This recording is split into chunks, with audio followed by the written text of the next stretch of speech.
Dot comedy పేరుతో social మీడియాలో అసభ్యకర వ్యాఖ్యలు చేసిన యూట్యూబర్ ప్రణీత్ హనుమంతుకు న్యాయస్థానం 14 రోజుల రిమాండ్ విధించింది. ప్రణీత్ను అరెస్ట్ చేసిన పోలీసులు నాంపల్లి కోర్టులో హాజరుపరిచారు.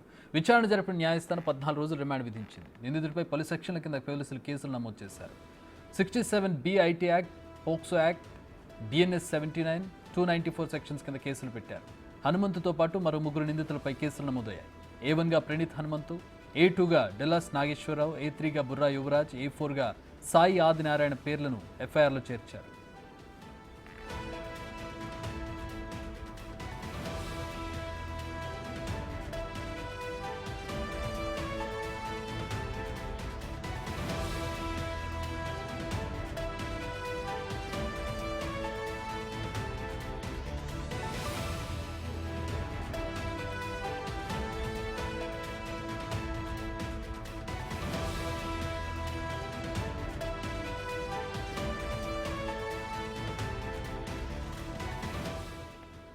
సోషల్ మీడియాలో అసభ్యకర వ్యాఖ్యలు చేసిన యూట్యూబర్ ప్రణీత్ హనుమంతుకు న్యాయస్థానం 14 రోజుల రిమాండ్ విధించింది. ప్రణీత్ను అరెస్ట్ చేసిన పోలీసులు నాంపల్లి కోర్టులో హాజరుపరిచారు. విచారణ జరిపిన న్యాయస్థానం 14 రోజుల రిమాండ్ విధించింది. నిందితుడిపై పలు సెక్షన్ల కింద కేసులు నమోదు చేశారు. 67B IT act, POCSO act, BNS 79, 294 sections కింద కేసులు పెట్టారు. హనుమంతుతో పాటు మరో ముగ్గురు నిందితులపై కేసులు నమోదయ్యాయి. A1గా ప్రణీత్ హనుమంత్, A2గా డల్లాస్ నాగేశ్వరరావు, A3గా బుర్రా యువరాజ్, A4గా సాయి ఆదినారాయణ. ఈ నలుగురు కూడా ఈ వీడియోలో పార్టిసిపేట్ చేశారు. సో ఈ నలుగురిని A1, A2, A3, A4లుగా అని ఎఫ్ఐఆర్లో పేర్లను నమోదు చేశారు. దీనికి సంబంధించి మా ప్రతినిధి సురేష్ని అడిగి మరిన్ని వివరాలు తెలుసుకున్నాం. సురేష్, ఇప్పుడు చెప్పినట్టుకున్నటువంటి సెక్షన్స్ నేర నిరూపితమైతే ఎట్లాంటి శిక్షలు పడే అవకాశం ఉంది? ఈ సెక్షన్స్ ఏ నేరాల కింద వీటిని నమోదు చేస్తారు?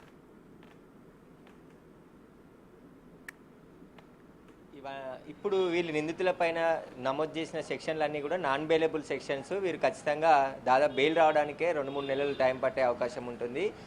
ప్రస్తుతం కోర్టులో హాజరుపరిచారు పోలీసులు. ప్రస్తుతం ఇంకా వారికి 14 రోజుల పాటు ఎవరైతే హనుమంత్ ఉన్నాడో హనుమంత్కి రిమాండ్ విధించడం జరిగింది. మరికొద్ది సేపట్లోనే నాంపల్లి కోర్టు నుండి చెంచల్గూడ జైలుకి హనుమంతుని తరలిస్తారు. అయితే సీఎం రేవంత్ రెడ్డి ఈ కేసుపై చాలా ఉన్నతాధికారులకి చాలా స్పష్టమైన ఆదేశాలు ఇచ్చారు. ఎక్కడున్నా సరే వారిని పట్టుకొచ్చి అరెస్ట్ చేయాలని చెప్పేసి సైబర్ సెక్యూరిటీ బ్యూరో అధికారులకు, అదేవిధంగా అడిషనల్ డీజీ శిఖా గోయల్కి ఆదేశాలు ఇవ్వడం జరిగింది. ప్రత్యేక టీంని ఏర్పాటు చేసి హనుమంతు బెంగళూరులో ఉన్నాడనే సమాచారం తెలుసుకొని అక్కడికి హైదరాబాద్ నుంచి తెలంగాణ పోలీసులు అక్కడికి వెళ్ళి హనుమంతుని అరెస్ట్ చేసి అక్కడ కోర్టులో, స్థానికంగా ఉన్న కోర్టులో హాజరుపరిచి ట్రాన్స్జిట్ వారెంట్ పైన హనుమంతుని హైదరాబాద్కి రాత్రి తీసుకురావడం జరిగింది. ఉదయం కూడా ఆయనను విచారించి ఈ పోస్టు, దీనికి సంబంధించిన వీడియోలన్నిటిని కూడా పరిశీలించిన తర్వాత రిమాండ్ రిపోర్ట్ తయారు చేసి ఇక్కడికి తీసుకురావడం జరిగింది. దాదాపు 2 గంటలు అవుతుంది. కోర్టులో రిమాండ్ జడ్జి ముందు హాజరుపరిచిన తర్వాత 14 రోజుల పాటు హనుమంత్కు రిమాండ్ విధిస్తూ న్యాయమూర్తి ఆదేశాలు జారీ చేయడం జరిగింది. మరికొద్ది సేపట్లోనే హనుమంతుని ఇక్కడి నుంచి నాంపల్లి కోర్టు నుంచి చెంచల్గూడ జైలుకు తరలిస్తారు. అయితే మొదటగా హీరో సాయిధరం తేజ స్పందించి సోషల్ మీడియా ద్వారా ఇటు తెలంగాణ ప్రభుత్వానికి, ఇటు ఆంధ్రప్రదేశ్ ప్రభుత్వానికి, ఇద్దరు డీజీపీలకు కూడా సమాచారం అందించారు.